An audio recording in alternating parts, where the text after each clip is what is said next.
what's beautiful, mate, you love to go down rabbit holes, and so do I. And if I see a new rabbit hole, I think, ooh, what's down there? I want to find out too. So I guess my type of take on omega-3, and of course I'm been focused around omega-3 for 15 years, but omega-3s, I guess one of the things I looked at a lot is, and it's been spoken about a lot, the omega-3 to 6 ratio. Yeah.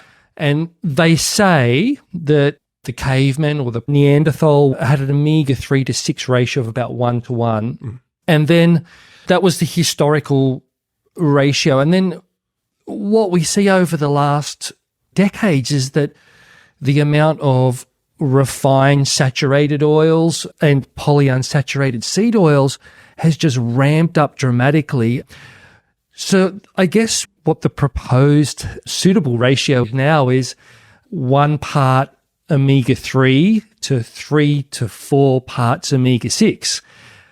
But the fact is, in the States, in the West, not only in the States, the current omega-3 to 6 ratio is 1 part omega-3 to 10 omega-6, and in some cases even up to 30. So when I'm looking at omega-3 research, and we have to understand, like, or how is the physiology working as I understand it, the way I understand it is there are enzymes in our body that their job is to basically convert normally ALA, short chain omega-3, into longer chains. Which is why everyone in the vegan community took chia seeds. Remember that was the thing? And everyone was like, I get all my omega-3s from chia. Yeah, it's only ALA. Oh, yeah. So the whole thing is, and I work for Hemp Foods Australia for 3 years, and I like hemp and I like a lot of these products. But what we see in society, particularly in the West, is that this overload of omega-6 versus omega-3 means that the same enzymes that are converting omega-3 ALA to EPA and DHA are now busy over here on the right trying to work with this overload of omega-6. So those same enzymes, so basically the omega-3 is in competition with the omega-6 with regards to what are the enzymes focused on. And so this is why in the West we have very low conversion of ALA, which is a short-chain omega-3, to EPA and DHA. If we compare, say, to Japan, where they have a low amount of omega-6 and refined fats in their diet, we're seeing still low conversion, but 3 to 5% versus in the West, 1 to 2%.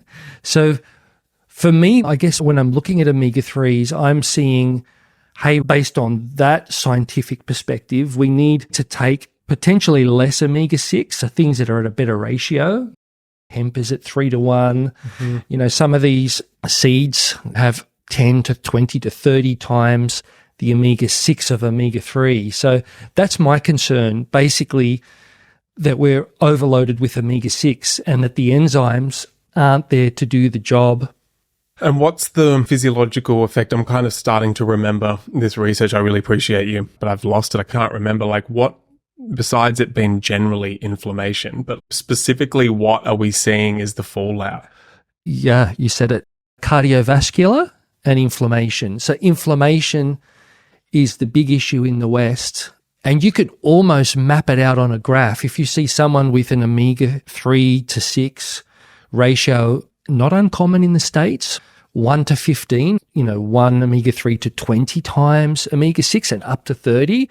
When you're getting into those higher levels, you can see that person has got high inflammatory markers.